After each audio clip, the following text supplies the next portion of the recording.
3, 2, 1. Blog Talk Radio.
Good morning, good afternoon, good evening, everyone, whichever the case may be for you listening out there across the world. Welcome to a brand new edition of Vestiges After Dark on this March 10th, 2021. I'm your host, Bishop Bryan Ouellette, coming to you live from the foothills of the Appalachian Mountains. And tonight we've got open lines with Sister Mary Joan, part 3. We'll be taking your calls. The number to call is 516-453-0138. Call in now. We'll be taking calls in the order they are received. So if you want to get your question answered, by all means, now's the time to call, and we'll be taking them as they come in, okay? So we got a little bit of a rough start today. I'll explain what happened here in just a moment. Don't go away.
Well, thank you, everybody, for tuning in. I hope we didn't lose too much of our audience tonight, having to make a last-minute cancellation and then a last-minute return. I was able, fortunately, to get this tonight's podcast rescheduled for 8:30 p.m. Eastern Time instead of the original 8 p.m. I wasn't expecting the problem to be resolved. I was actually on hold with technical support when I figured it out. And it's the most asinine thing, really. I was asked by some who are interested in my flight sim, my space flight sim, I should say. I've got two. I've got an actual flight sim for regular earthbound aircraft, and then I have a spaceship simulator that I play in virtual reality. And because we were doing some Minecrafting things with my son on this channel on YouTube, which was kind of a fun little exploration into Minecraft and starting a brand new world with him and streaming that, which can be a real frustrating experience too, because we get on each other's nerves. It's fun nonetheless. It is fun, and so some people were asking about the space sim, and so I was getting it set up on Sunday to actually stream, and I was actually ready to do it when I realized that there was some kind of strange conflict with the audio. And it had something to do with the fact that the headset itself has a microphone on it. And I needed to use that because the direct line USB that normally runs the microphone that I'm using for the podcast wouldn't be able to link up because the headset takes that slot. And I didn't want to split the signal because that can cause other kinds of problems. So I just decided to use the microphone on the headset. Well, for whatever reason, that started creating a conflict where it would cut off my audio. So even though you could hear me and you could see everything I was doing, neither one of us could hear anything that was actually going on inside the game. So I didn't go live. I didn't stream it because I couldn't figure out what was wrong. And then when I went to play later that night by myself, I found that it was still happening. And so I decided to just turn off the microphone software, which resolved the problem. The problem is when I went to turn the software back on to do the podcast tonight, the entire podcast network as well as YouTube could not detect that there was a microphone connected, even though I could hear everything that I was saying. It wasn't going through the software. And I couldn't for the life of me figure out why. And I always get started at about 7 o'clock, so about an hour before, so that if there are issues like this, I can resolve them. And typically I can get any issue that comes up resolved in about 15 minutes. So 7 o'clock, is more than enough time for a podcast that starts at 8 p.m. But this one, for whatever reason, everything I was doing to turn it back on was not working. So that's when I said, we were getting to about 8 minutes before showtime, and I still hadn't come any closer to figuring it out. And I figured, well, I'm going to be on hold probably for that length of time. There's no way I can get the podcast going. And because Blog Talk Radio as a network requires you to schedule your show. I mean, I could do a direct live, but it just becomes more complicated. And honestly, we're probably going to lose some callers tonight that we normally would have had because the original schedule has been messed up. And I like putting the schedule on the Blog Talk network so that Blog Talk Radio listeners can see, oh, there's a show tonight that we can call in about the paranormal. So that affects, that too. And so while I was on hold, I was in the little application that's on my computer for tech support, where it has all of the information that you need to be able to get expedited service from tech support. And there was right there a whole outline of various things that you can have access to directly from that application.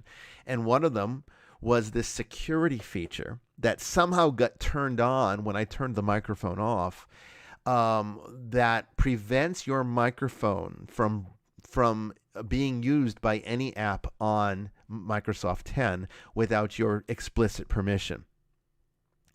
So that's what happened. When I turned off the microphone, it went into some default safety setting that prevented any app from accessing it, which meant YouTube couldn't access it anymore. Blog Talk Radio Network couldn't access it anymore. Nothing could access it because it was off, even though I had turned it back on. But the security feature wasn't on. And there was nothing on here that showed, oh, you need to do this too. I didn't even know such a setting existed. I mean, I don't mess around with Microsoft 10 that much.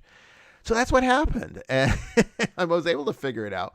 And I was able to get the show rescheduled for 8:30. So hopefully it won't derail us too much from tonight's broadcast, because, I like doing this. And with Lent, quickly bringing us to the beginning of Holy Week, we're going to get kind of hectic coming up, and so the schedule is not going to be as regular as it was originally intended to be. Which I would like to do one every Wednesday. Okay. Every Wednesday night. I'd like to try to do that consistently for at least 15 to 20 episodes a season, and then take a little break and then come back. But we've got Mass next week on Wednesday. I think we have Mass the following week on Wednesday. Then there's Holy Week. So it's getting kind of hectic. But the rest of my week is usually preoccupied with other things that I need to take care of. So I was able to get one scheduled for, I think, the next Tuesday. So it won't be Wednesday next week. It'll be on Tuesday. And then we'll probably have to take a week or two off because of Holy Week. Anyway, if you're interested in finding more about the schedule and knowing what shows are coming up, go to the Blog Talk Radio. Go to our show page on Blog Talk Radio. So go to Blog Talk Radio and look up Vestiges After Dark, and you'll see our show page there. And it'll have all the upcoming episodes, as well as the dates and times. But in addition to that, if you wouldn't mind, go ahead and follow us there too, even though I'm sure most of you prefer watching on YouTube. The sound is definitely much better on YouTube. You get the video aspect of it if that's important to you. And at the same time, you have the YouTube chat, which is usually more lively than what you're getting on Blog Talk, because we don't get a whole lot of live listeners on Blog Talk. Unfortunately, most people just prefer to come to YouTube. So, but follow us there. Because the more followers we get on the Blog Talk Radio page, the more our status with that network will get bumped up, and it will be exposed to more people from the Blog Talk Radio audio base. And that will only help this show a great deal. So by all means, if you can, go ahead and just follow us on Blog Talk. Create one of the free accounts and just follow us there. That would help us out a whole lot. Also, I want to give a big thanks to everybody who is signed up with Amazon Smile and has listed the Holy Nicholean Catholic Church as their charity. That's something that you can do to help us out. I know some of you would like to help, but you can't afford to pledge, or you can't afford to, give a donation to the church, which is understandable. But everybody has to buy stuff, and most people are buying stuff from Amazon. So if you sign up with Amazon Smile, you'll see us there. Just go to Amazon Smile, and a percentage of all your purchases, Amazon will donate to the church if you list us as your 501c3 charity. So we've been getting, they get a quarterly check. It's not much, but the more people do it, the better that check will become. And it does help to kind of cut some of the, miscellaneous costs that come up with even running this show. If we can get enough people to actually use Amazon Smile and link us as their preferred charity, then that will help as well. So please go ahead and do that. If you can afford to donate or support this podcast, just go ahead to esotericcatholic.org and click on donate and set up a monthly pledge. That would be very helpful as well. And then that's something that you can also do. And you can even direct where you want your donation to go to. There's a few options there. Just pick the one that's most relevant to what you'd like to see us use your donation for, and that's where it will go. Anyway, I think that's all I have for announcements. Again, I apologize for those of you who were let down when we said we had to cancel, and then all of a sudden we're back again. Sister Mary Joan, how are you doing tonight? Good evening, everyone. I'm doing good, Bishop. I got a kitty on my lap sleeping. I got 2 dogs at my feet and another cat somewhere roaming the house. Well, that sounds like a lot of fun. It sounds like a smaller version of what we got going on over here. Looks like I'm trapped for the next 2 hours regardless with the kitty on my lap. Oh, well, there's nothing wrong with that. I'm ready to go. No, nothing at all. Yeah, Heathcliff doesn't typically sit on my lap unless it's the mid-afternoon. That's when he likes to do that. That's his nap time. And he typically only likes to cuddle when it's afternoon nap time. The rest of the time, he doesn't care for it. Yeah. Yeah. Well, Finnegan's time is right about now. So he's half on a blanket and half on me. And now he's giving me judgmental kitty look. Judgmental kitty, yeah, definitely. Judgmental kitty. Well, thanks again. I thank you for also accommodating the changes here. I didn't think a half hour would make too much of a difference since you already planned for this tonight. No, not a problem. I'm glad we were able to reschedule this. Yeah, I mean, it's just, they keep making changes, and I know everyone's so like security frenzied today. And everyone's concerned with internet security, and rightfully so. I mean, there's a lot of things that can go wrong when you connect to the internet. There's hackers and whatnot. But I never even guessed that there would be two settings to give permission to your microphone. I mean, I figured that when you plug your microphone into the USB, isn't that sort of like giving your consent to use your microphone? I mean, you'd think so. Don't ask me any tech questions. Oh, I'm lucky I can turn the computer on. Well, yeah, I know. But I mean, the way that I look at it is, it's like, I plugged it in. That should be all the permission you need that I want to use it. If I don't want to use it, I'll unplug the microphone. But, it's just a mess. Anyway, I did say some very unsettling news that I thought I should bring to your attention. I don't know if you were aware of this, but this was a report that came out today. That well, I mean, you like the dark ales as I do, and yes, I mean the richer the beer, the better. And I'm not a huge beer drinker, but I'm not a big carbohydrate person, to be honest. I'm more of a protein person. But every now and then, I like a good ale, and particularly when it's colder out, it's kind of a nice drink to have. And one of my favorite things is the Belgian ales, as well as like the Trappist ales, the ones that are made by the Trappist monks in Europe. And these are typically of a higher caliber. They're usually relatively expensive when you consider the price per fluid ounce. Definitely higher end in that respect, but the quality is definitely there, and the flavors you can't beat it. There's nothing out there that even comes close, I think, to a good Trappist, a beer. But they're running out of monks to make them. And there was a whole report in the Wall Street Journal today about how they're reaching a crisis where there are not enough monks in the monastery anymore to be able to produce the volume that they need to produce to meet demand. And so we're going to talk about this after the podcast, because now you just upset me. I figured that would be upsetting to you. I've got to stay on task, Bishop. I've got to stay focused. Well, I know very upsetting. I know that you've talked about wanting to even set up a like a little distillery if we ever set up our own monastery. That it's definitely in our mission statement. Well, a lot of people don't realize that the Holy Nicholean Catholic Church was not established to be a large diocese that would build parishes all over the world. It wasn't set up to be a exorcism outreach ministry. It was set up to be a contemplative church, sort of like an order, a lot like a monastery, but only with more, more active ministry on the side. Where monasteries, they can have active ministries too, but they're usually very much confined to on-site activities, where we would still be doing things outside. And that's how it was set up. So unfortunately, the resources to finish that part of the mission statement has never been available. So that's why we've never accomplished that part of it yet. But we're always hopeful that someday in the future that will happen. And, monasteries ultimately should be, if they're run correctly, self-sufficient, self-sustaining, where they don't necessarily need donations in order to continue to function.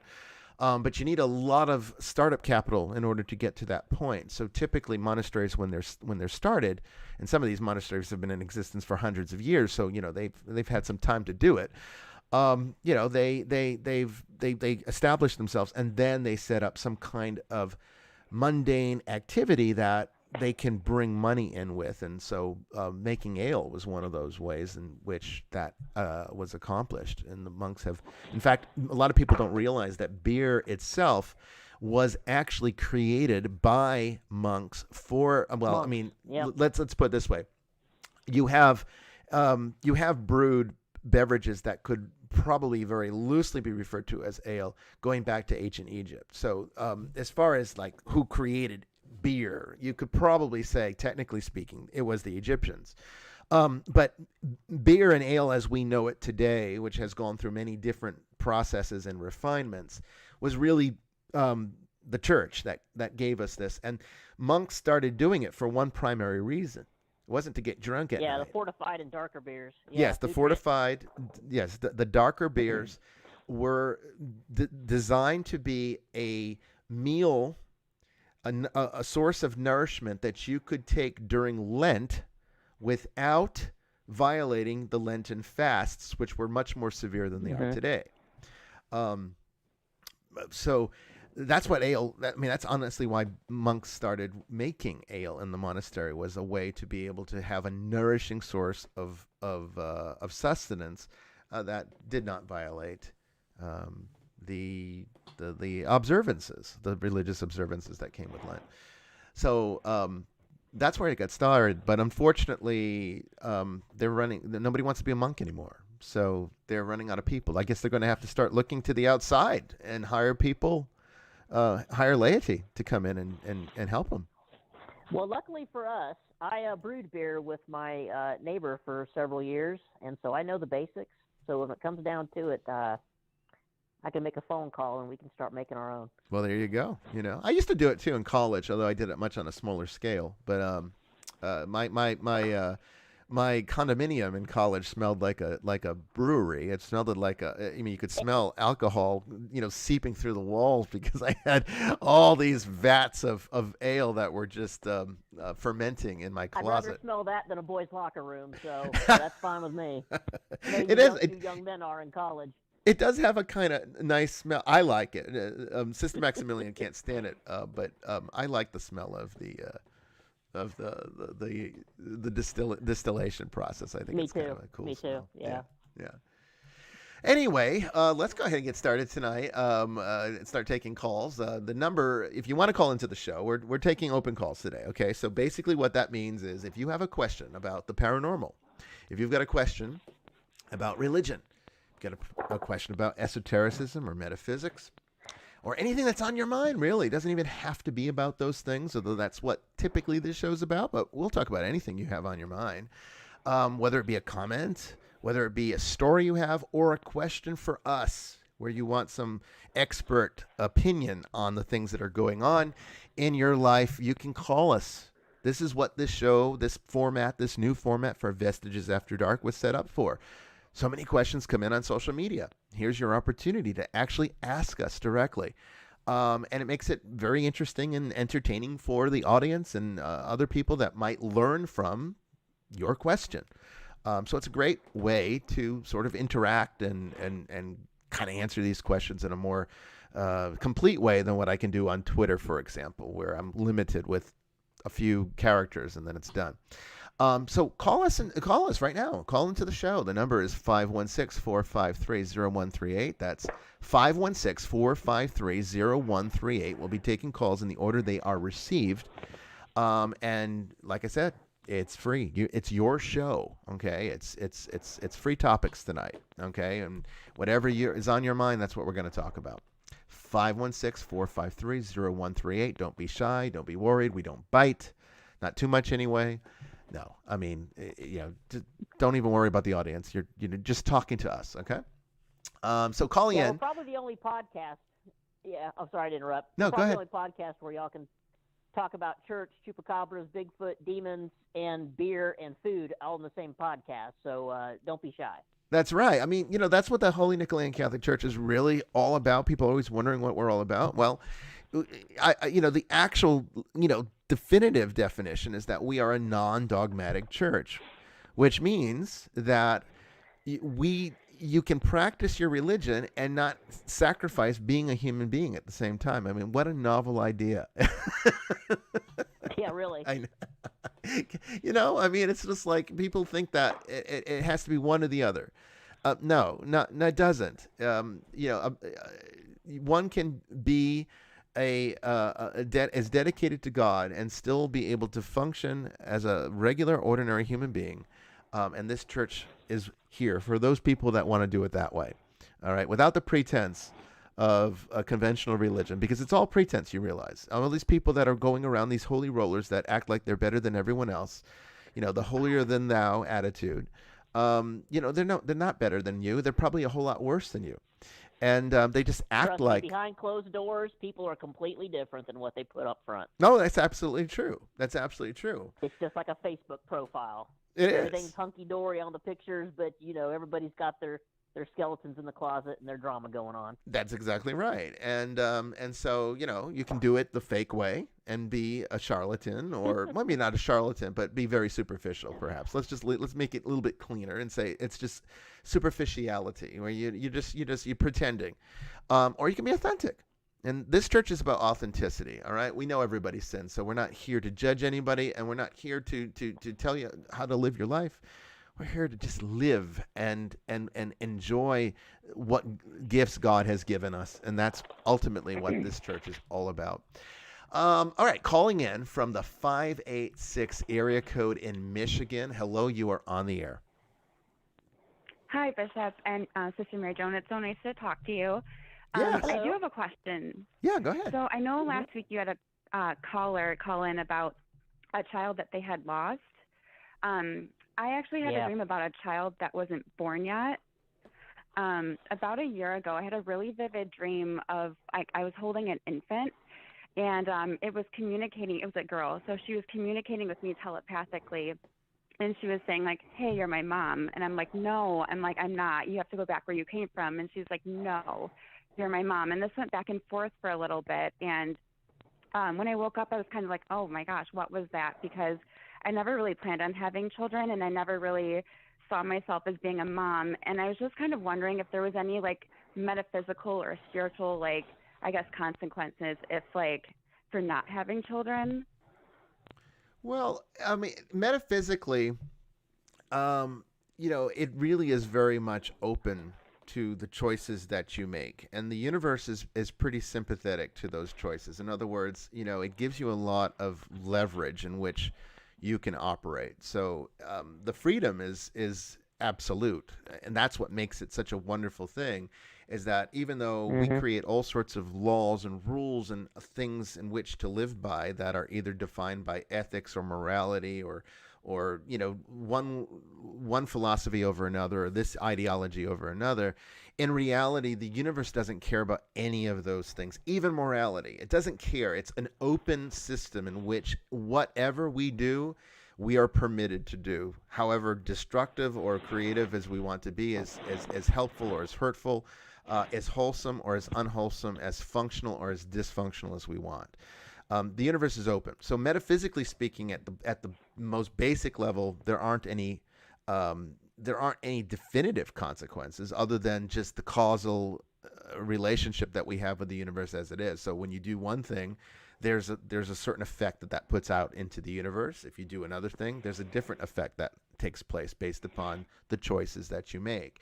And because most things are not predestined in any way, they're not fixed in time in any way, we have a lot of freedom. And that's the free will aspect of our nature that is so sacred. So sacred, in fact, that when you look at it from a religious vantage point, that's what makes the story of Adam and Eve so wonderful and so powerful, is that it's a metaphor for that freedom is valued by God to such a degree that he let us fall. He could have stopped us. He could have prevented it from happening, but that would have violated our ability to choose freely. Even if it was a choice that was a violation of his will, he still lets it happen so that we can be completely, ultimately free. Liberty is the most important thing to God, even higher than holiness, if you really want to break it down from that standpoint. So metaphysically, I wouldn't say there's anything that's going to be too consequential one way or the other, because if you're talking about whether or not there's going to be good things that happen versus bad things that happen, well, any choice you make is going to have a pretty even balance of good and bad things that can happen. For example, you could not have a child, and you'll never enjoy any of the beautiful things that come with having a child, which, having these family moments that are special. Christmases are different when you have children. They grow up and they do things, and that you get grandchildren, and that becomes another dynamic. A lot of people enjoy that aspect of familial life, and so therefore those are things that you obviously would not have.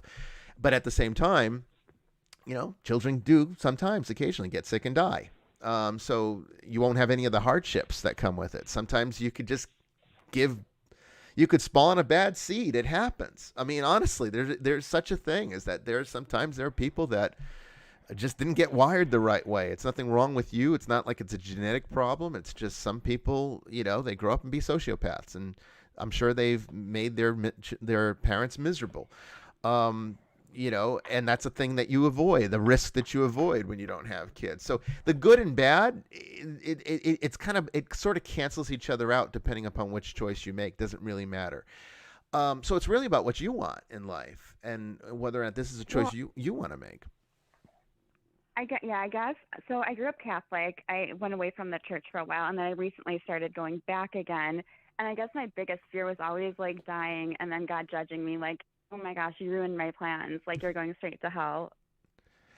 Yeah. I mean, from a religious standpoint, it's a little bit different. And the answer is a little bit different. Not that it would change too much in terms of your freedom and your choice. I mean, certainly if you're not feeling inclined to have children, then you really shouldn't. I mean, it should be something that you freely do. It shouldn't be something that you feel that you have to do because you're obligated by some kind of biblical mandate, or you're obligated because you're feeling pressure somewhere in the church, or religiously or familial pressure, because sometimes that happens too. I remember when we waited a long time. My wife and I waited a long time to have kids, and we had returned to the church because we weren't in the church at the time that we were married.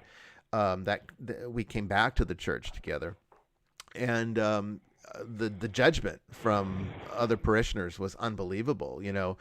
You've been married all this time and you still haven't had kids, because they start asking you very inappropriate, I would say, questions about that. And it's because there is this mentality that the Christian life is best experienced as a family life, and family life means you do that regular standard thing where you get married and you have kids.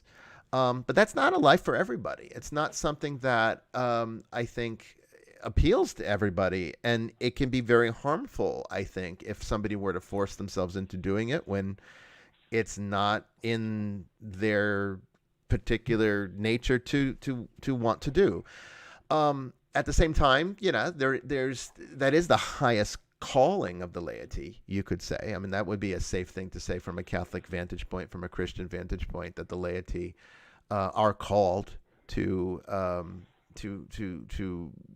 reproduce, because that's part of our sacred relationship to God, and the fact that we are made in His image, and that means we're made as creators, and the highest form of creation is bringing new life into the world. At the same time, this is a pretty lousy time, I think, to bring children into the world. It's a very volatile environment out there right now. It's politically shaky. There's people doing things that they've never really done before. Technology is going in a very dark direction. And I could see that a lot of people might make the choice to say, I'm not sure I want to bring children into this world right now. Things are kind of unstable. And I think that would be a very valid concern that even a good Catholic couple would be well served to contemplate and say, maybe I need to rethink this. So no, I don't think God's not going to judge you for that. But back to your experience, though, that is interesting, and I can that's the powerful part. That's the powerful part, and that's up until this, I haven't really explained or brought that into it. But let's talk a little bit about that, because there is something metaphysical going on there. I've experienced that very thing. And it's a long story. Maybe it's something that I should talk about sometime on an episode of Vestiges where we don't take calls, and I can just kind of go into this very complex, very bizarre, intriguing, metaphysical / paranormal story about how I had an encounter like this. But I can give you the real quick version. I had an experience when I was a teenager where I had an encounter, a spiritual encounter, that sort of directed me um, to think that there was an opportunity for me to marry a certain person that was in my life at that time. Now, I was too young to get married. Both of us were, but it was something that it was an experience that occurred that I could not shake. And in the course of this, part of this experience led me to have a vision one evening of a child that would be the daughter that this marriage would produce. And very similar to what you were experiencing to a degree. And I went in a different direction. I didn't obviously pursue that relationship. I not at all. And when the decision was made, and I started moving in a direction where that could not have happened anymore, I had a recurring vision of that child dying. And I always interpreted that to mean that because I never pursued the relationship where that child would be produced, then that child never came into existence. And archetypally, I saw it as death. And I think that's kind of the metaphysical aspect of this, where for some of us, like yourself, it sounds like, who are very much connected to the world around us, the spiritual world, where there's all this information that most of us are just completely ignoring. But those of us who are more sensitive, maybe a little psychic, maybe a lot psychic, maybe have some of those, gifts of the Holy Spirit that are not necessarily talked about to the degree that they should be. Maybe they're empathic, and maybe some of them are mediums, because that's a real thing. And you get all this data that's out there that anybody could access if they knew how. They just ignore it. Then they're able to see certain things about their activities that could mean, if you go this direction, these are the outcomes that happen. If you go that direction, these are the outcomes that happen. And for the real big moments, sometimes that involves an interaction with another soul. And that's, I think, what you encountered. So essentially what it is this is most likely a very similar thing to what I'm talking about, where there's an opportunity for you to make a choice. And if you make that choice, this is a child that could come into manifestation if you are able and willing to accomplish that in the time frame where that can occur. If not, then it won't happen. Now, that doesn't mean anything happens to the child. It just means that your particular path will not coincide with that individual's path, and the universe will find another way. So I would pay very close attention to see if you get any more reoccurrences of this, and then really start to. I would encourage you to start meditating upon some of your feelings. Where does that take you? Does it frighten you?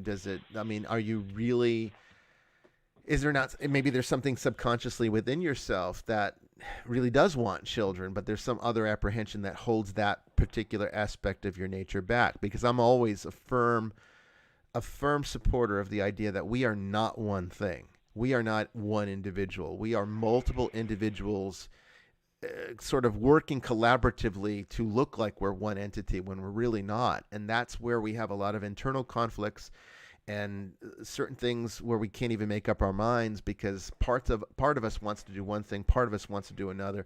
Then you factor in the subconscious and the unconscious aspects of our awareness. It becomes very complicated, where sometimes these inclinations will come through in different ways. And that could be psychologically and emotionally where you're at with this, which is also a metaphysical component too. Does that help in any way? No. Yeah, no, that helps so much. It's interesting too, because after that, like a few months after that, I did get a psychic reading, and who I got a psychic reading from, told me that there was a female spirit around me. It was a child, and it was a girl, a little girl choosing me to be its mom or be her mom. And I was just like, that was interesting because that was after the dream I had. So I don't know. I guess I'll just have to meditate on it and think about it. But you were so helpful. Yeah, I mean. Well, remember. Go ahead, sister. I'm sorry. Sorry, I run a lag time, so when I see you on the screen, I end up interrupting you because I'm a few seconds behind. But remember, how you feel today may not be how you feel in a couple of years. I'm a completely different person than I was 6 years ago. Never intended on doing any of this work. Never would have laughed at you in your face 6 or 7 years ago, and look where I am now. So you never know what's in store for you. Time is a funny thing, and a lot of things can happen in your life, and you may end up changing how you feel about it in a couple of years.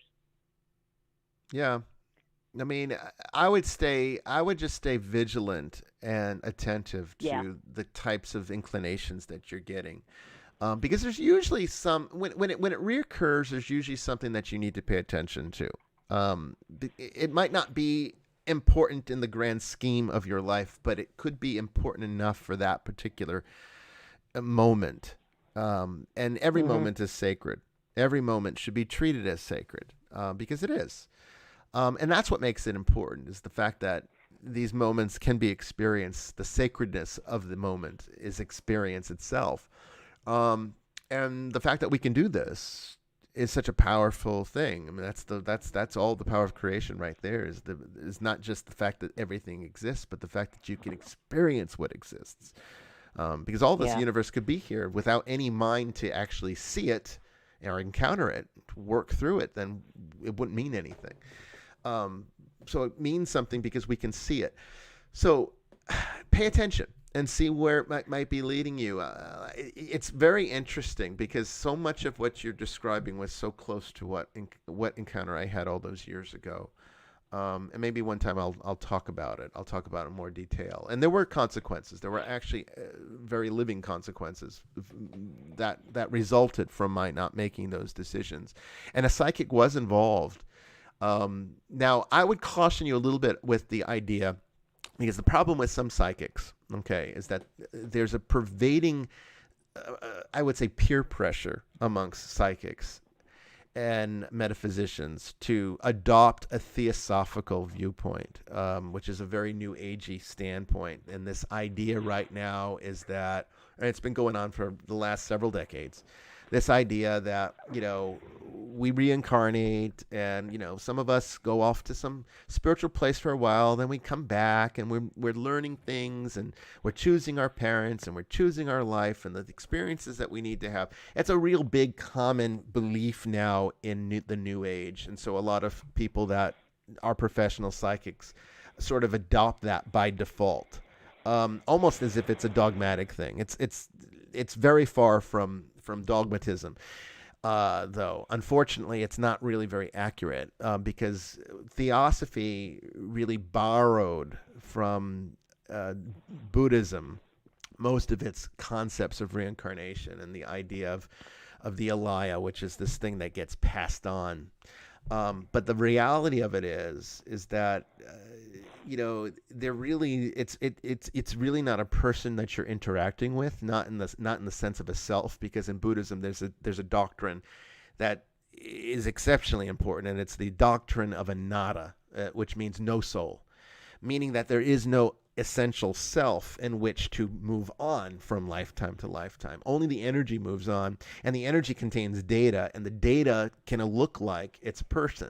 So when you have like a reincarnated individual, what you're really talking about is not so much a reincarnated self. It's not like it's you, the life you had before, and now you're you in this new life and this new body. It's not like that. It's more like your energy, which contains the data of experience that you had while you were in this form, gets recycled often in the universe, and that eventually reconstitutes into another person. And some of that data can continue on because it makes that new person better. But it's not you and the new person. It's a completely new person that just happens to have the data or some parts of the data that you collected when you had that energy. That's a far more accurate way of looking at reincarnation. It's more the way the Buddhists look at it. It kind of, I think, makes it more pragmatic. So, in a sense, do you have this spirit that's trying to incarnate through you? Archetypally, yes. Archetypally, that is possible. That there is the formation of an entity at a metaphysical level that is purely archetypal and is looking for manifestation through an individual. That does happen. I've seen it happen. I've experienced that. So I know it's true. Unfortunately, people misinterpret that and think it's like some reincarnated spirit that's, a person that lived before and it's coming back. It's not like that. It's definitely more of there are aggregates of energy that are coming together that are needing whatever you have to be able to come into manifestation. And for whatever reason, it's important enough to draw your attention, or maybe you're just sensitive enough to see it and hear it. Either way, the advice is the same.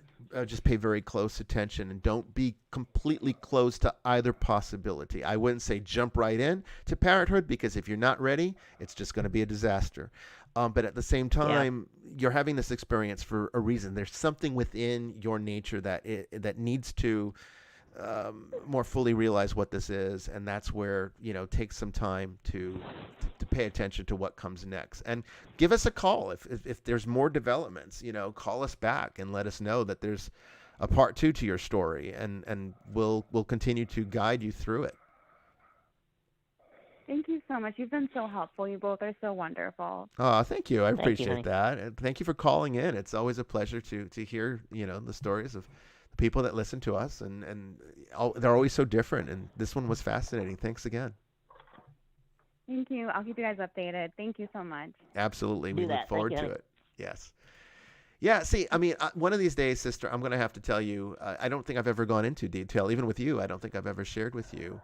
You haven't. I've heard it for the first time along with everyone else tonight. Yeah. I have not heard that story from you.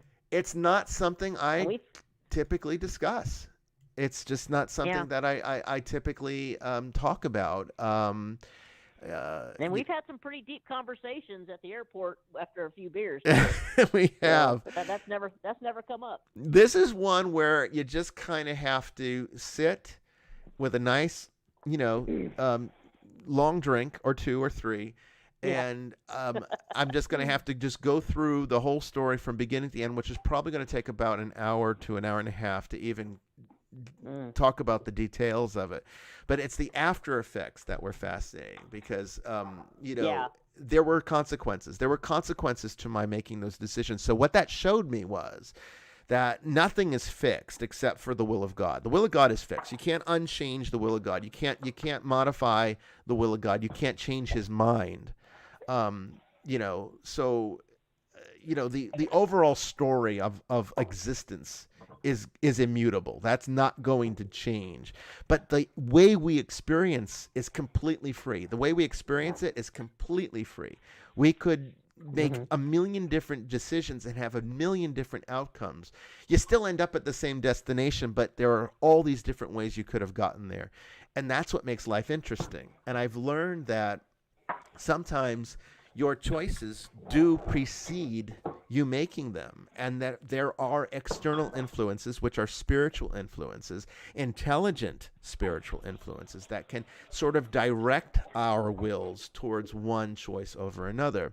And for those that are very attentive and pay attention to these things, like our last caller, I don't think we got her. Did we get her name? I didn't get her name.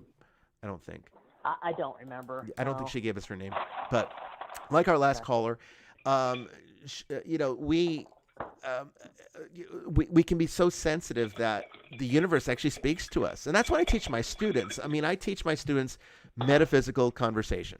Okay, I teach them how to interact with the very language of God. That's what I teach. They've been for 3 years, 179 classes later, they're still learning it. And there's probably another 179 classes to go, if not more than that. I mean, I don't know if you ever really reach the end. You don't really graduate from a class like this. You just constantly evolve and grow into the knowledge. But it's really one basic thing that I'm teaching, one basic skill set, and that is how to pay attention to the language of God. Church likes to teach you how to talk to God. Church does not teach you how to listen for beans. It's all noise. It's chant this, it's pray that, it's ask for this, it's do this, but it's not teaching how to sit and listen and how to understand. It's not just about listening. God is speaking to us all the time. Most of us don't hear it, but even if you hear it, most people don't understand what he's saying. And you have to learn. You have to acclimate to that. That takes time.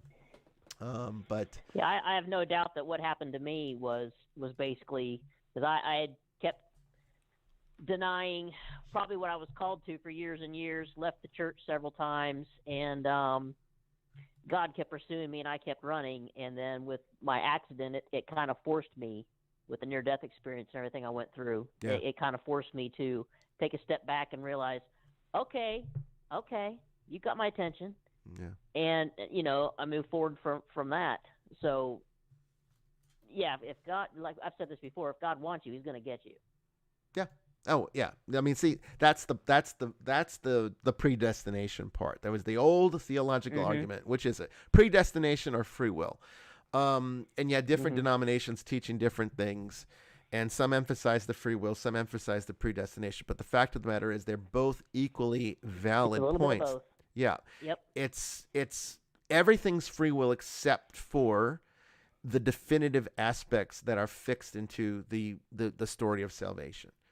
So it's like you can't undo those things. You can't undo those interactions. So if you are written into the book of life, God's going to get you, whether you make this choice or that choice. But now exactly. But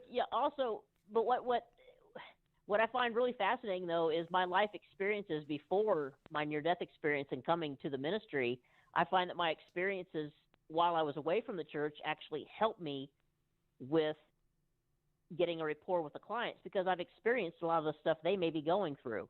Yeah. And so it's actually, I needed that experience in order to become a better counselor to our clients now. Yeah. And so none of it's regrettable. I had to go through it in order to become the person I am now.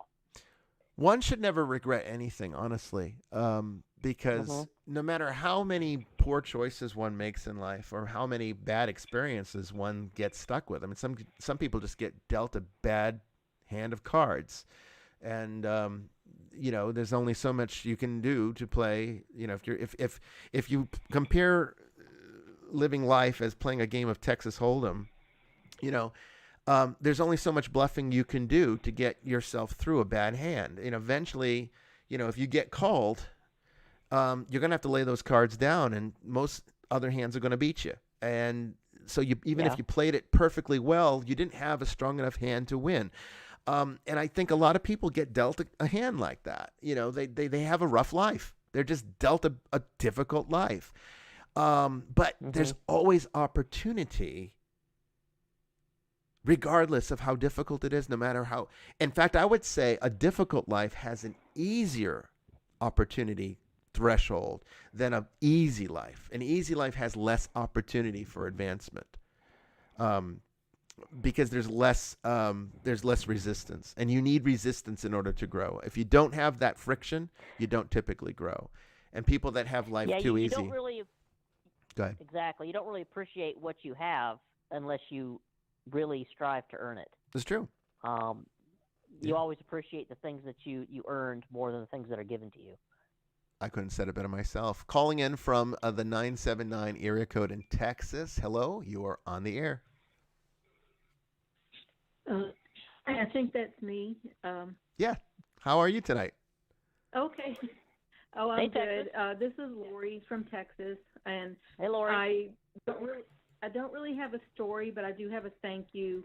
A while back, I contacted you guys about my now ex, thank goodness, husband, who I thought had some attachments because he was really weird things that happen around us. Well, as it was, I didn't have the money to get y'all here, but it's still okay because everything worked out. But I want to thank you because you don't appreciate how much people think of you and value what you do communicate, because that's the one thing that helped me get through pretty much all of the things that went on. And it turns out that I'm probably not telling you anything new, but when you have negative energy in a place, it tends to attract more negative things. Mm-hmm. Yes. Well, he left our house. I locked the doors. He's never come back, but that energy was still here. And so I ended up having several spirits that came. I actually got a professional paranormal team from Texas to come and help them cross over. And things have been like completely different for me in my house. And it's been really, it's a home. It feels warm now. You know, we're not seeing or hearing or feeling things anymore. And it's good. And I really appreciate everything y'all say, because going to a regular church and telling them the stuff that happened to me, they're all looking at me like, let me refer you to a psychiatrist. Yeah. Oh, yeah, well, Lori, I remember your case, Lori. I remember speaking with you several times through emails and whatnot. We may have actually spoke on the phone a few times. So that does my heart good to know that there's been a resolution to your case, because there are so many cases that are out of state that we can't get to. And then with COVID coming in, we were effectively shut down, period. So I'm very glad to hear that you found a resolution. So that does my heart good. Yes, ma'am. I appreciate y'all very much. It means that's all I wanted to say. It really means the world to hear that, honestly, because, you know, one of the biggest frustrations for me, and I'm sure Sister Mary Joan will agree with this because I'm sure it's her frustration, is that we know the demand is so great, and we know that the costs are so great as well, and our numbers are so few that we have to sort of triage all of our cases and reduce them down to, you know, sometimes it's picking one over the other, which you really can't decide that this one's more severe than that. You don't know because you're not there, and everything is a crisis to everyone who reaches out to us. So you want to help everybody. And so we don't always know or feel like we've had the impact that we'd like to have. And so that's why I try to do as much of this kind of thing as I can, because it gives a way of being able to at least hopefully open up opportunities for direction, guidance, even some simple things. A lot of times we can resolve cases over a telephone call just by simply giving some you know, instructions as to what to do in the types of situations you're having. I mean, typically speaking, it's always best for, you know, a priest to come in and take care of everything. I mean, that in an ideal situation, in an ideal world, that's what we would do. But because this country is a large country and travel's expensive and financial resources are limited, you know, it's a way for us to at least be able to help. And I've even talked about having a, you know, maybe setting up a organization where we train people in just the basics of problem resolution. I mean, obviously, they wouldn't be able to do exorcisms. They wouldn't be able to do some of the main things that would be required for very severe cases, but they might be able to do 80% of what would need to be done in most situations and be able to assess those that they can't.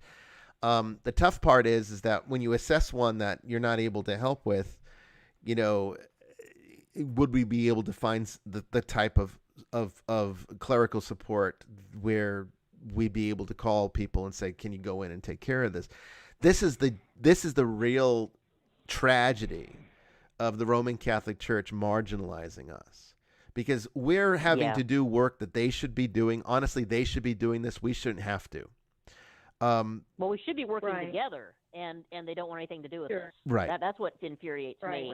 And with Lori's situation especially, and, you know, sometimes people just need to talk to someone who's not going to automatically think they're nuts. Yes. Sometimes I just want to talk to someone who's going to listen to what they have to say, take it in stride, give their opinion and their assessment as much as they can, and give a little advice.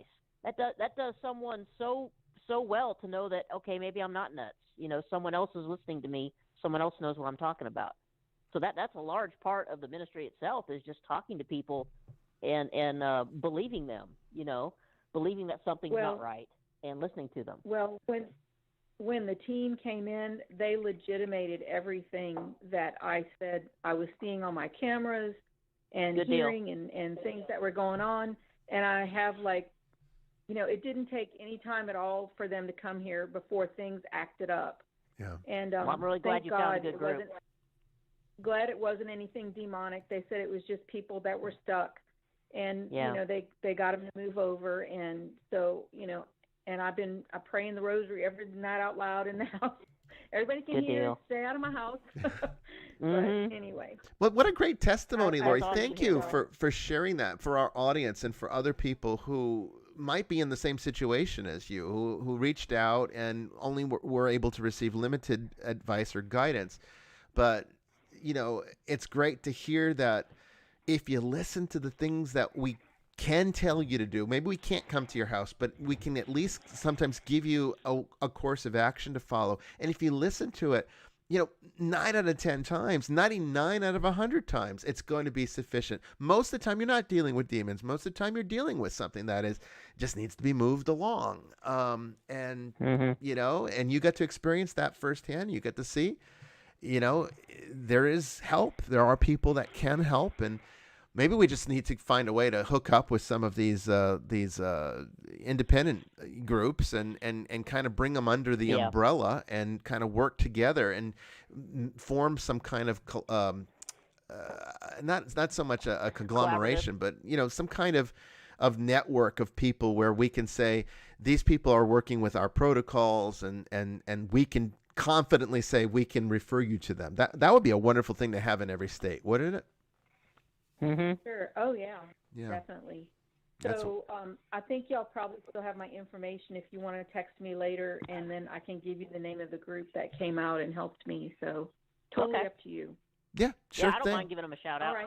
Yeah, definitely. Right. Thank you, Lori, so much for that. I mean, it means a lot to hear it, and a lot of times we don't hear back from people that we've reached out to, reached back to and gave some instructions, and sometimes they never tell us if it worked or not. So, but it's great to hear when we do get those stories. So thanks again for calling.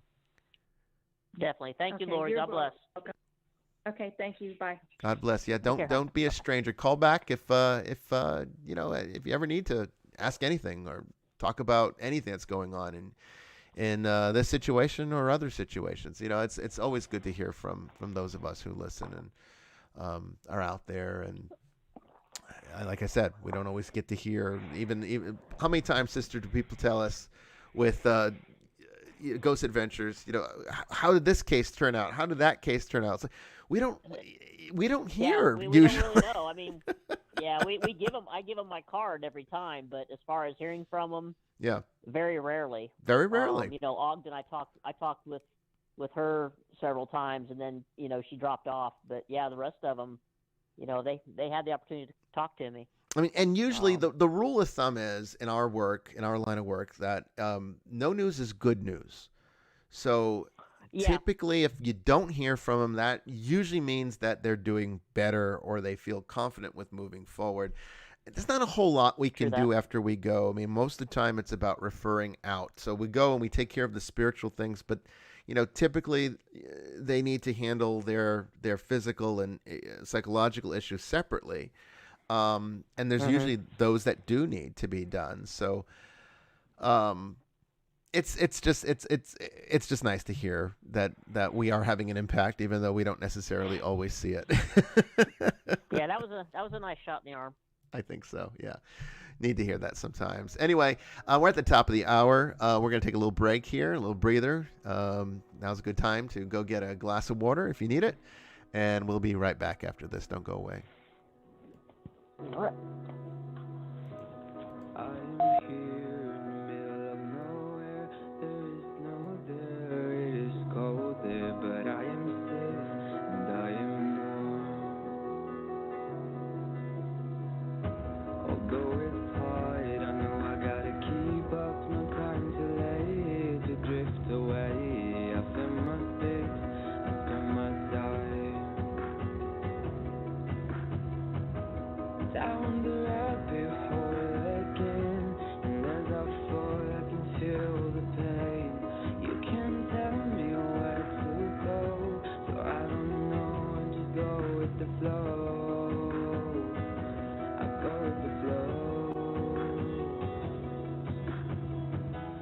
falling up, I'm falling down from the sky and from the ground.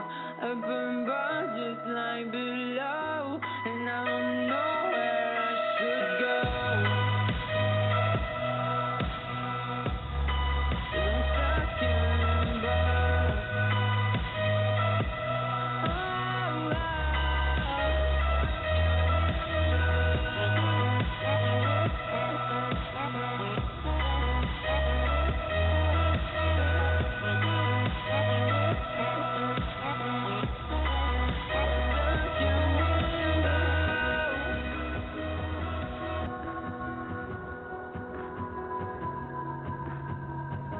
I'm out of love, but I guess I deserved it. Trying to hide, pass you by. I'm guessing I'm so afraid.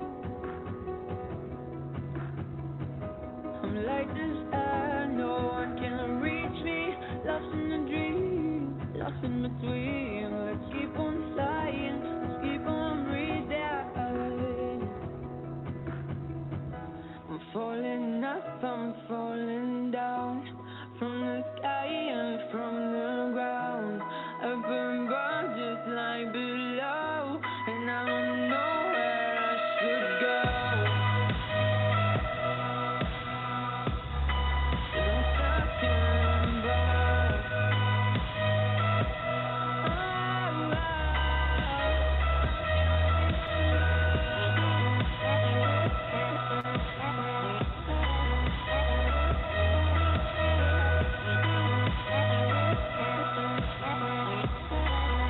Stuck in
back, everyone, to Vestiges After Dark, Open Lines Part 3. The number to call if you'd like us to take your question or, give you some guidance, or even if you just want to talk about an experience you've had, be it paranormal or otherwise, is 516-453-0138. That's 516-453-0138. The lines are open now, and we are ready to take your calls. Don't go away.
Thank you, everyone, for staying through the break, and thank you for coming in. If you got the notice earlier that we had to cancel the show, and then we were able to resolve it in time to schedule a new one 30 minutes later. So here we are, taking your calls and your questions. 516-453-0138. That's 516-453-0138. We'll be taking your calls in the order they are received. So if you want to come on, call now, because you might miss your chance if you wait too long.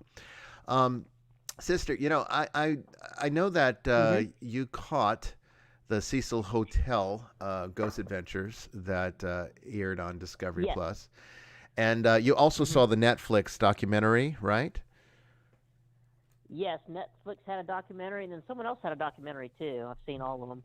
Okay, I don't know if I've seen the other one, but I've seen that 4-part Cecil Hotel documentary on Netflix, which was really very good, very well done, very informative, very complete and compelling. I binge watched it all 4 hours in a row. I did too. yeah, I couldn't stop. I mean, I actually kind of wish there was more than just 4 episodes, but it was very good. And then Ghost Adventures was very good too. Two different takes on it, though. We talked a little bit privately about what we thought was going on there with Elisa Lam. Yeah, Elisa Lam. And I've been fascinated by that case ever since it happened. I mean, I remember when the footage was released, when they still didn't know what had happened to her. I remember that day seeing that footage for the first time when law enforcement released it, and being like, what the hell is going on? Because I've been around mental illness most of my life. I mean, my career was centered in that before I went the direction of religion. So I was very familiar with what schizophrenia looked like, and familiar with bipolar disorder, schizoaffective, a lot of the various psychoses that a person can suffer from. And I've also seen, as you know, demonic attachment. And I have to say, her behavior was very compelling for either one. And I think she was a good example of how difficult it can be to discern the difference between the two for the individual that might be helping them. Unfortunately, no, she didn't get the help she needed either direction. I think it would have helped her to go either to a priest or to a psychologist, honestly. But something's going on there that I think was definitely exaggerated. I mean, certainly we know that she had mental issues, but I think the activity in that hotel exaggerated the situation to the point that Yeah, without a doubt. Yeah, it led to the end of her life. And I know there's a discrepancy over whether or not the door to the tank, the water tank, was closed or open. And the officer misspoke. Yes. The officer misspoke. They talked about that in one of the other ones. It was an innocent when you got the cameras in your face, you tend to misspeak sometimes. So, I know from being in law enforcement for 26 years, when they stick cameras in your face and reporters in your face, sometimes you forget, what you're supposed to say, and stuff comes out that's not supposed to come out. But yeah, the door was open. The hatch was open when the maintenance man found her. Right. And then he closed it. So when the cops got there later, it was closed when they arrived. So yes, they were not closed by maintenance. Correct, but it was known that when she was found in the tank by the maintenance person, the door was open. So that took a little bit of the mystery, I think, out of it, because that was one of the mystery aspects of it. That how could she have killed herself because she couldn't have closed the lid? The internet detectives went crazy with that, and I do give them props, because some of the stuff that the internet detectives found out, was pretty compelling. But I honestly, as a detective, as a former detective, and a paranormal investigator per se, I believe that she did have a psychotic break, and I don't have any doubt that some of the dark influences of that hotel, being just the spirits that are around there and the people who had stayed there, influenced her decision. I think they pushed her to go up there. But was she murdered? Not by anything corporeal, no. No, I would say that that's pretty. I think I would be satisfied with the evidence that's been presented in these programs that we've seen. Based on what we've been given. I would love to get my hands on that case file, though. Oh yeah, well, I mean, it's just an interesting place, honestly. It's a fascinating history, and I mean, there's a lot of dark energy there, regardless. So. Oh, no doubt. I think there's absolutely an egregore that has been created out of that environment. Well, you've had at least 2 serial killers stay there while they were murdering people, and God knows who else. And it was kind of like a safe haven for darkness, to be honest. Well, I thought it was interesting. And I don't think Lisa had any clue what was going on there, and she was vulnerable. Yeah, they jumped on it. I was fascinated by. When Zach was in, I forget which room he was in, but when the water turned on by itself. Yeah. That that was very compelling to me. Patty had a pretty harrowing experience as well. It looked like she kind of lost herself for a second when she started going towards that window. Towards the window. And of course, we have evidence of that woman that jumped from the window many years ago. Yeah. It's a fascinating thing. I just wanted to mention it just because I know that we had talked about it privately, and I didn't have a Discovery Plus yet when it came out, when it was released on Discovery Plus. I've since ordered it. I actually like Discovery Plus. I know a lot of people are upset because they don't want to have to pay for an additional service that. Oh my God! Yeah, they are reaming like Dave Schrader and Zach and some of the other guys on different shows. They're reaming them as if they have anything to do with what Travel Channel and Discovery decides to do. I know. I think folks, it's not up to them. I think they think they're all like stockholders in the company or something. It doesn't work that way, guys. Calm down. Yeah, I mean, it's like, the network owns the shows typically, the way that, there's different ways that it can be set up, but they pretty much decide where it goes, and you don't have much say as a producer necessarily as to how that happens. But honestly, I think I don't watch TV. I really don't watch much TV. So the decision I made was, here I am paying $150 a month for DirecTV, which I found to be a very inferior service anyway. I was always having issues with it. Mm-hmm. I hate their remotes. The remotes are terribly convoluted. One bad thunderstorm and forget it. You'll have nothing but choppiness all the way through. So I wasn't happy with it. But I was finding that the only things that I was actually watching was Discovery. Or Discovery Star, or Travel Channel or something. The paranormal History shows. Channel, yeah. And the History Channel, the documentaries. I like that stuff, but I don't watch. For me, I'm a documentary nerd. Yeah. So yeah, it's more than worth the amount I pay a month for it. I went ahead and canceled Netflix and just got Discovery Plus, but yeah, there's so much on there, and I'm a nerd when it comes to knowledge. So I'm happy. Yeah, I can't complain at all. That's what I did. I kept Netflix because there's things on that Levi likes, and there's a new Sonic the Hedgehog show that's coming out on Netflix soon, so yeah. I have to keep it. But I've got Amazon Prime, and there's a whole lot of stuff on there, and if they don't have it, I can rent it from them, which makes it very convenient. I just don't have any need for regular television anymore. So yeah, I just got rid of DirecTV and I ordered Discovery Plus. And I'm just going to pick up like a little few streaming services as I go.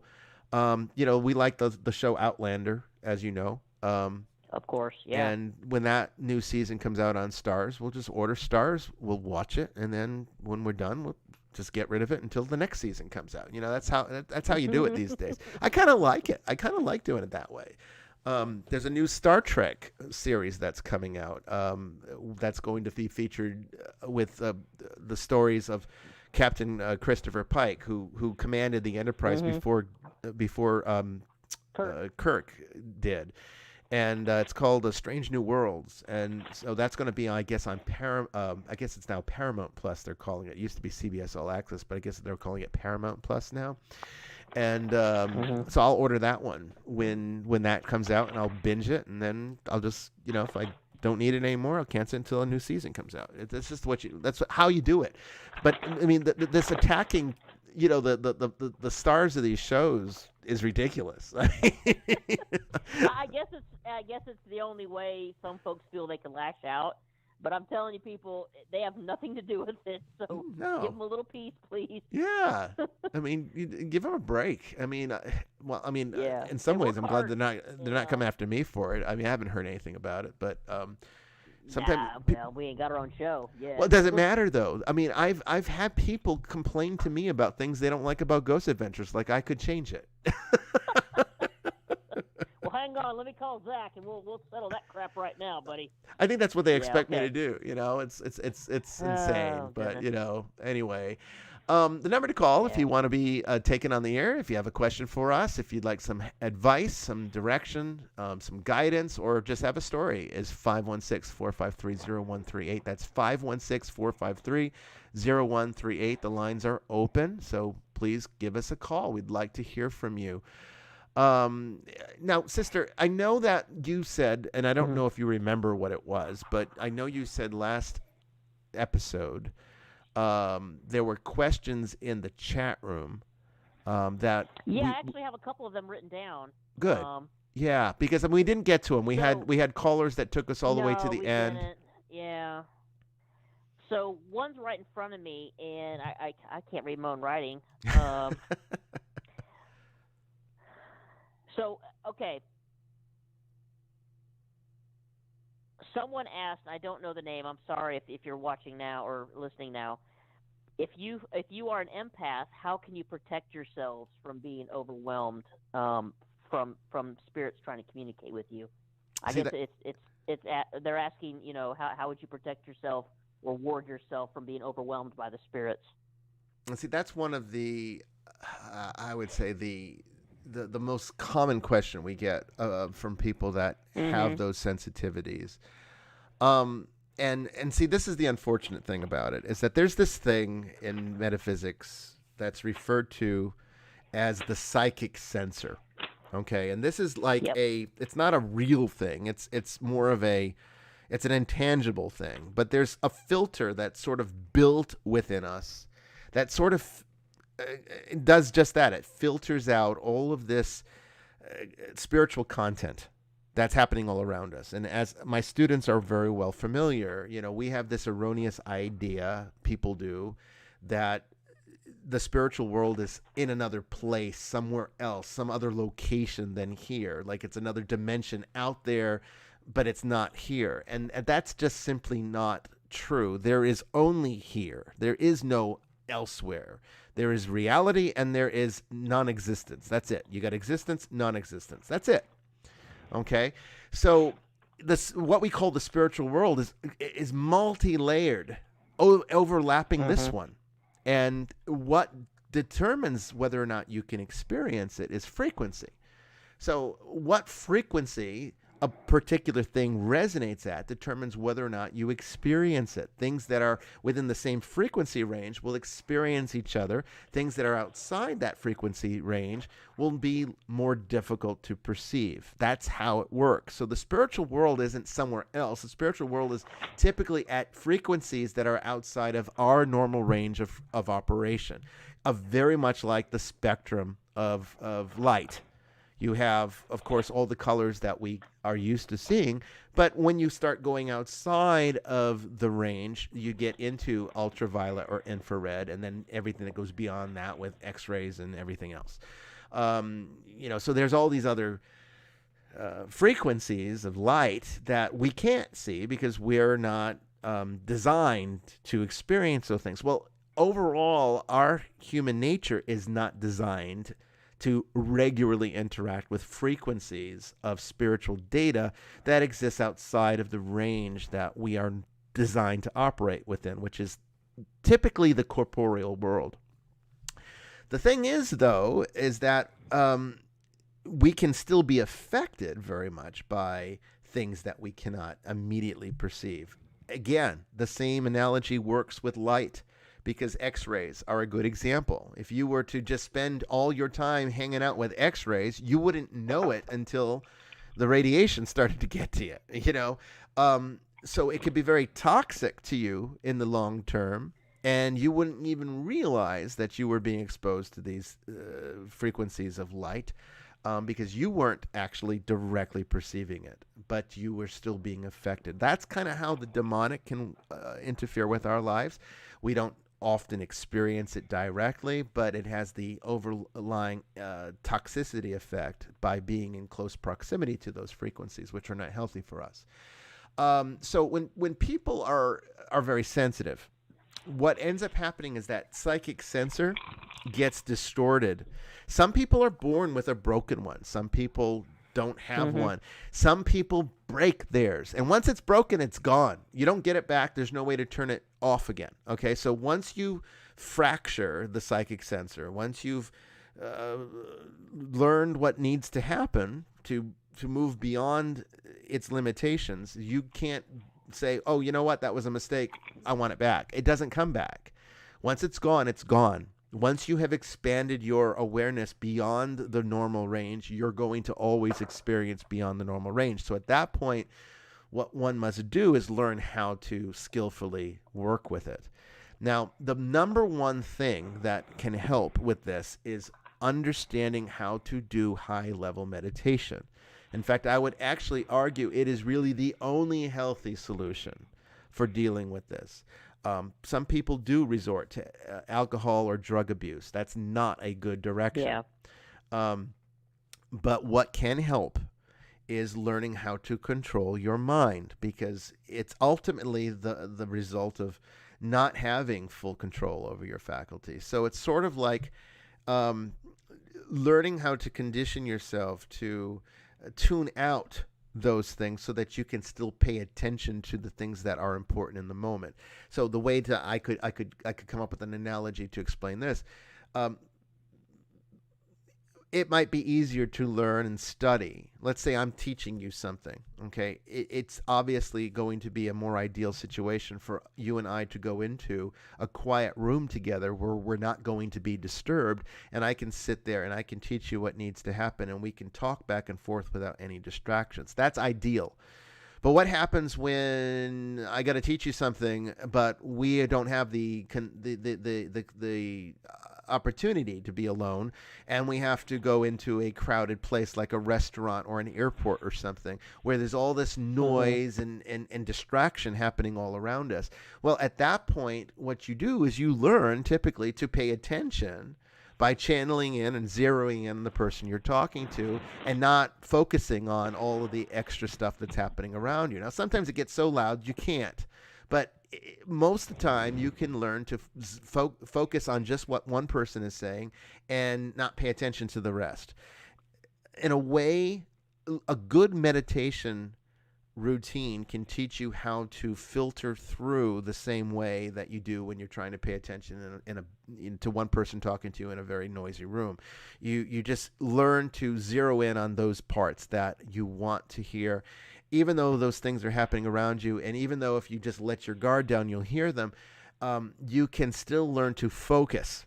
And that's what meditation ultimately teaches you, is the singular focal point of where to direct your mind and how to control what your mind perceives when it's being directed. So short of that, there really isn't any other way to control it. You can either just learn to live with it, where you're always going to be burdened by these distractions, or you can learn to focus your mind and control what you're perceiving when you're perceiving it. And eventually it can become second nature, though I will say it does take time. And even the meditation techniques themselves can be very difficult. But as far as like turning on, bringing back that psychic sensor, you'll never do that. You'll never get it to a point where you won't hear those things once you can hear them. It just becomes part of your reality. As far as protection goes, dark forces are attracted to frequencies that are in the same range as itself. Again, it's all frequency. So if a person's worried about protecting themselves from, let's say they can see demons, okay? And then they're frightened by that, and they're concerned that something negative could happen to them as the result of that. Then what they would need to do in those circumstances is to raise their frequency so that they're not so easily compatible with those demonic energies. And that is done through prayer. That is done through the sacraments of the church. That is done through any kind of exercise that has a celestial direction. Okay, so even if you're not a religious person, there's certain things you can do to raise your vibration. Chanting and meditation is one way in which that can happen. In fact, that's ultimately why even chanting exists within the Christian religion today, at least as far as Catholicism and Orthodoxy goes, is that it's to raise the vibration. And why it's very important to be a chant and not just singing a song.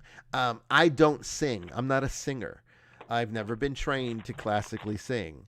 I probably could be trained to classically sing, but that's not been my motivation. What I do at Mass, what everyone sees me do at Mass, is chant. I am resonating. I am creating a resonance with my voice to raise the vibration of the environment around me with those who are praying with me for that same intent and purpose. And that helps to actually raise the vibration of everybody that is in proximity, even those watching across the internet and seeing the broadcasts at home, even hearing those chants. And I'm not the best chanter in the world. I'm not a cantor at all, but, hopefully I can raise the vibration though for you spiritually. So that's the effect that we're going for. And that can bring us to a point where we benefit from it. So I think sometimes I know sometimes we get contacted by people that said that, they needed help and we're not able to come to them.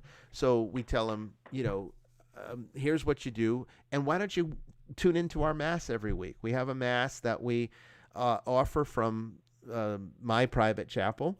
And you can tune into that and get some spiritual sustenance this way. And even though you can't receive the sacraments because you're not there in person, it still has a beneficial effect on your vibratory rate. It raises you up. And when a person's not ready to be forcibly raised, they feel that dissonance, and they get very sick typically because they have been resonating at such a low frequency in the realm of the demonic for so long that when they're actually pulled out of it abruptly, like watching Mass for the first time, it can be very unsettling to them, and they're like, I had to turn it off. It was making me sick. And they think they're possessed. It's not possession. The reason it made you sick is because you've been resonating at such a low demonic frequency that you are responding to the Mass the same way a demon would. That's what's happening. And so the way that one protects against that, because if you're spending all your time with demons, then yes, it's going to pull your vibration down to a point that you start to, well, I mean, you become the same thing as they are. You become the same general thing, and that's not good.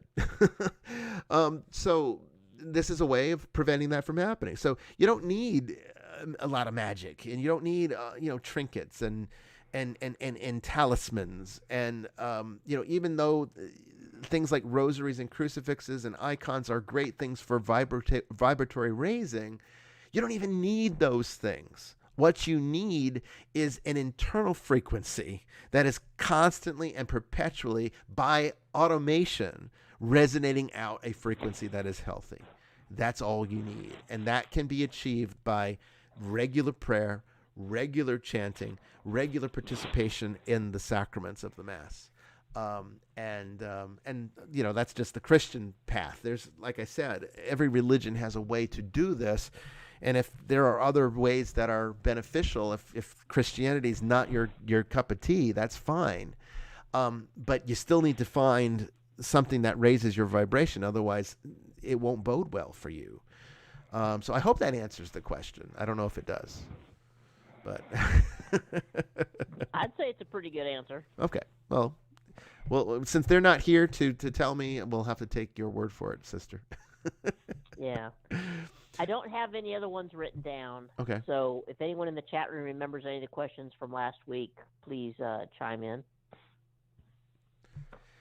Yeah, by all means, in the chat. I mean, and of course, if you are listening now and you'd like to talk to us directly, the number to call is 516-453-0138. That's 516-453-0138. I apologize if I seem a little distracted. Things have just been going haywire on my screen, and I'm not sure what's going on, but I think we're back on track, and it doesn't look like it's affecting the stream any, so that's good. But I would kill for an engineer almost. It'd be nice to have an engineer that runs this instead of me having to do the entire shebang. But anyway, the number to call, 516-453-0138.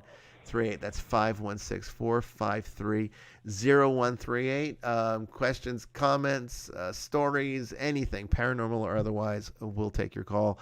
And if there are questions in the chat room, we can take them as well. I'm seeing one right now. How does an exorcism differ if the source is a curse and not a possession? That's actually a good question. Good question. We've had both. Yes, and we do see both. And it's not so much exorcism when you're starting to get to a point of curse removal, unless part of the curse involved the infusion of an entity into the victim. In many cases, the curse does, and that's ultimately what happens, either intentionally or unintentionally.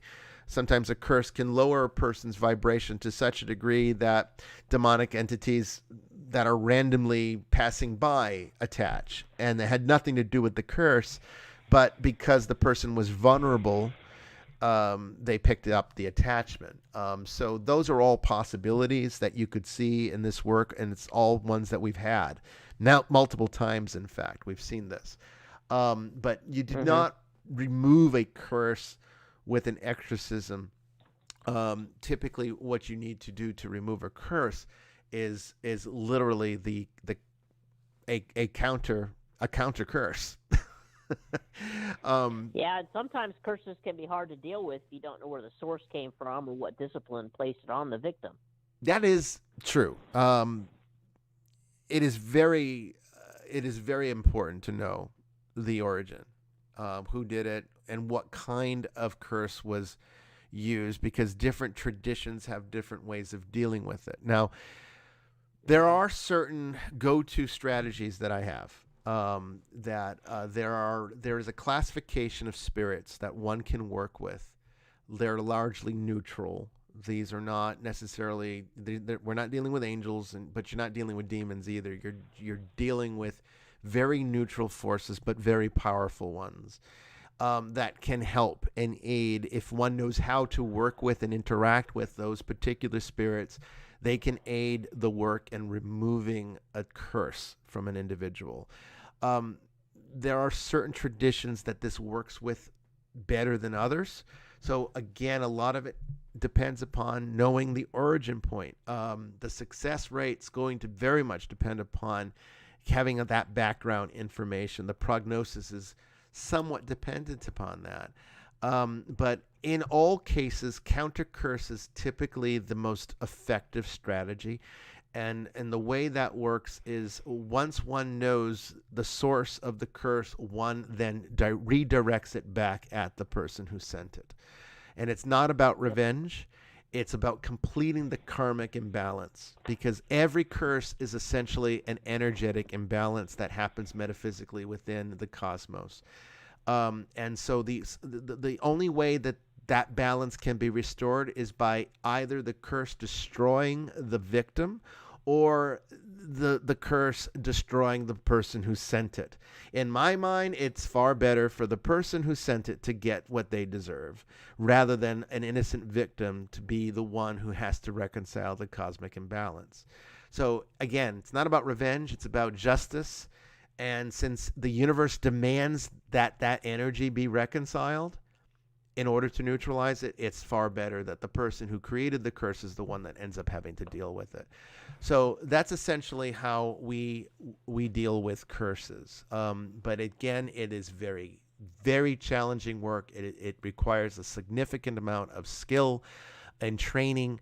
It's dangerous, and it's not something that you can teach people to do haphazardly. It's something that requires years and years of apprenticeship, you might say, with those that know how to work with these kinds of things. And honestly, even if a person went through years of training, if the various spirits that work with this don't like you, you'll never be able to do this work because a lot of it is having a relationship with the right kinds of spirits that have the ability to effectuate the solutions that are required in these kinds of delicate situations.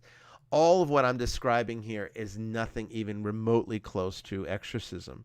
And this is part of the problem with going to the church the conventional church, not our church, because our church is equipped to deal with these things, but most conventional churches are not. The Roman Catholic Church is not going to be equipped to deal with curses.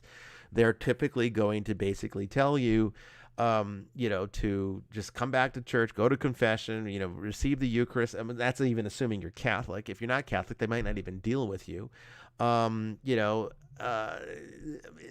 are certain weak types of curses that can be eliminated with very simple religious strategy.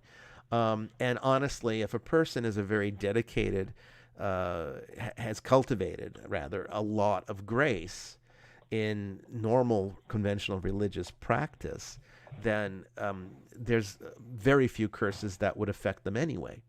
So you could have some sorcerer or bokor or something, put some kind of evil curse on you. But if you've got the power of the cross already very much active with your life, that's not going to have much of that curse is not going to have much an effect on you. So there's a lot of variables, and there's no one easy solution to all of it. But exorcism is typically only reserved for the removing of isolated and confirmed demonic influences. That's what exorcism is there for. It is not for removing curses, unless the curse is a demonic entity. At that point, if there are types of curses where a person can conjure a thought form and then send that thought form to attach and attack a victim.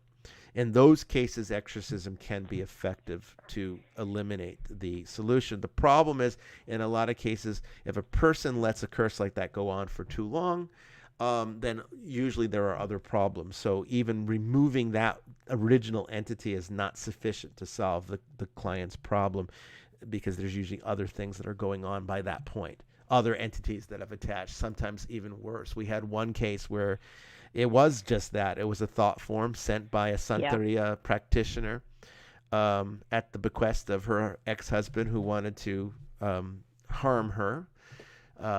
And he successfully sent a thought form at her. We removed the thought form, but by the time she had gotten to us, which was several years later, about a total of 7 years, I think.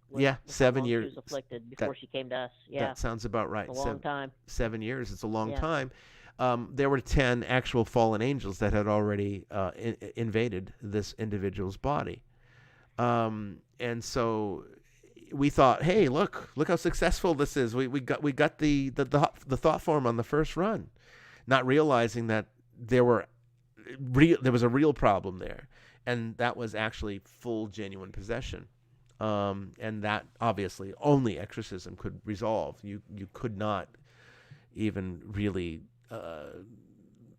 have any impact doing any kind of alternative strategies in those situations. When you're dealing with fallen angels, only exorcism is effective. Mm-hmm. So I hope that answers the question there. Do we have any others? We've got a few more minutes here. Probably too late to take any more calls, but we can take more questions from the chat room. You see any other ones there, sister? Yeah, Stella, how can we be sure that sharing, exposing, and or causing belief in demons isn't exactly what they want? If spreading the word of the gospel is powerful and meaningful, how can we be sure we are spreading? How can we be sure spreading? She didn't really finish it. Okay. Let's see. Well, I can probably take the first part of that anyway. How can we be sure that sharing, exposing, or causing belief in demons isn't exactly what they want? Because the fact of the matter is, we know what demons want. And demons want one thing, to hide in the shadows and the darkness. They do not want to be drawn out into the light. In fact, listen to this Sunday's epistle, I think it is. Listen to actually all three readings deal with this very thing. This Mass coming up for the 4th Sunday of Lent, it actually has the theology on this. The darkness likes to stay in the darkness. It does not want to be drawn out into the light. It doesn't want to be exposed under any circumstances. So by virtue of talking about these things, they are losing power. They only gain power when fear is used as a substitute for awareness and knowing the power one actually has over these things, which is absolute and complete. They have no power of their own. That's their big secret. They don't have any power. The only power they have is what you give them, and typically what you give them is fear, and fear is the most satisfying entree for anything demonic. They love it. If it's not fear, hatred is a good substitute as well. So, anger, hatred, fear, all these things can be used as fuel for these forces. And that's how they counter it. So talking about the demons only weakens them. By exposing them for what they are or what they do, only weakens them. What strengthens them is when we talk about them and then we think that they have power over us, that we're afraid. That there's reason to fear these things. There is no reason to fear. If you are a baptized Christian, particularly from the complete Judeo-Christian vantage point, if you are a baptized Christian, you already have all of the power you need to defeat the darkness in any level that it comes at you, because the power of the cross has already defeated it. There's nothing left to do. There's nothing left that's required. It only has the continuation of power because we continue to feed it fear and anger and hatred and all of the things that people do constantly. And right now in the world, that's the MO. It is a constant battle against fear and anger and hatred. That's all I see. You turn on the news, you turn on social media, you turn on the television. You're inundated with fear, hatred, and anger. That's it. So we don't have to worry about talking about demons. Talking about demons is a good thing. People need to know they exist. People need to know they're real. People need to know that they are a threat to those who fear them. People also need to know what the solution is to that. Stop fearing them. Knowledge is power. Yeah. Knowledge is power. And drawing them into the light is the last thing they want. So the only way that that's been successful for them is because it's been done in a spirit of fear. Even paranormal television. It's not, it's done to scare you. It's entertainment. We find fear entertaining, okay? Horror films, the whole horror genre is based upon the entertainment of fear. And normally, in just an innocent context, there's nothing absolutely wrong with that. Where it becomes problematic, though, is when a person obsessively thinks that they have some kind of demonic influence, and that's terrifying them. If that's the case, then that's only feeding that. You should be dealing with it spiritually, and the power, and the church gives you the power to deal with it. The church gives you the authority to handle it. That's why the church exists. It's not as people think it is. People think it's about political control. It's about, making you feel bad about yourself, trying to solicit money.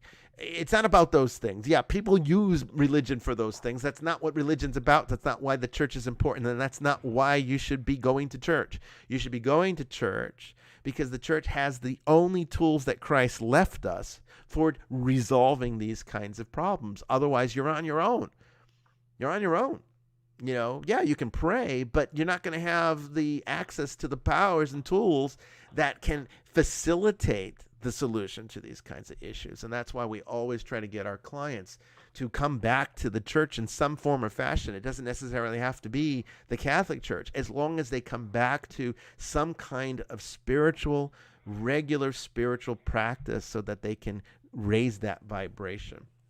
But yeah, so talking about it's not a problem. It's fearing it. That's the problem. So, when people ask me all the time, I watch horror movies, but some priest told me that that lets the devil into my life. Is that true? It's like, well, the answer to that is, well, do you fear that will let the devil into your life? Well, yeah, I do. Well, then you shouldn't watch horror movies then, because the fear is what's bringing the devil in. It's not the horror movie. It's your fear of the horror movie that's bringing the devil in. Yep. Oh, but it's just like an expose on 2020. The more knowledge you have on a subject, the more you are able to defend yourself against it. Yeah. So talking about this stuff is actually what needs to be done, so people can find ways to defend themselves and have the knowledge to know when something might be happening to them. Exactly correct. That's exactly right. And so hopefully we have achieved this,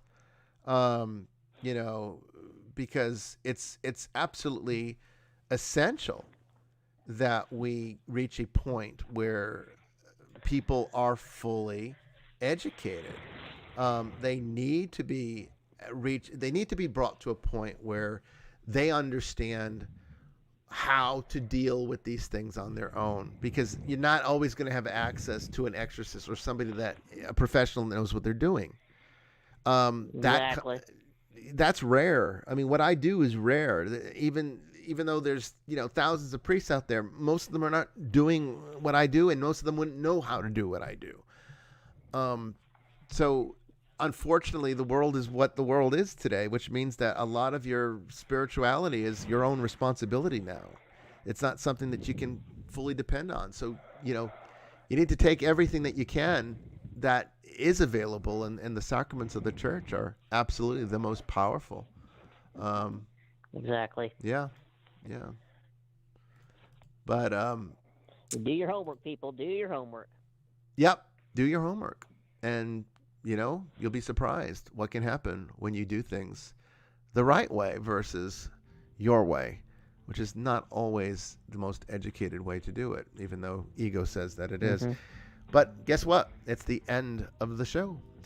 And man, it always goes by so quick. It does. It does. Even when you don't have a lot of callers, it does. And I mean, I think what disrupted our call volume tonight was the fact that we had to cancel the original. Canceled and coming back. So yeah, it affected anybody that was on the network that would have otherwise been ready to listen to it. But hopefully next time that will be resolved and we won't have to deal with it. And our next show, let me just make sure here that I'm not telling you a lie. Our next show is going to actually be, it's not next week. Our next show, next week is St. Patrick's Day, and I don't want to do a show on St. Patrick's Day because nobody will be home to listen to it. So I'm going to do, the next show is going to be March 23rd. That's Tuesday, March 23rd at 8 p.m. Eastern Time.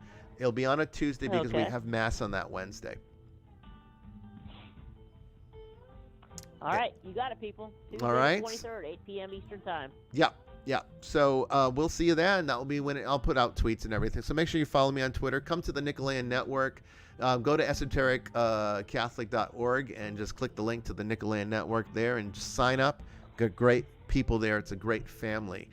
And you'll always be in the know as to everything that's going on these shows with Mass, whatever. Any activity that's going on, it happens there first. That's the place to get all the information. Anyway, take care. God bless. Thank you, Sister Mary Joan. Thank you to the audience. Thank you to our callers. And we'll see you next time. Take care. God bless.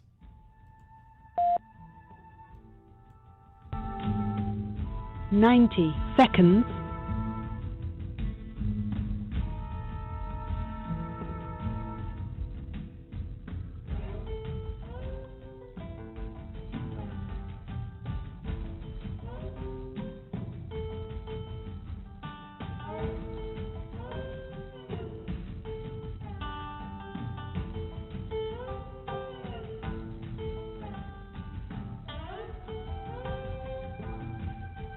60 seconds.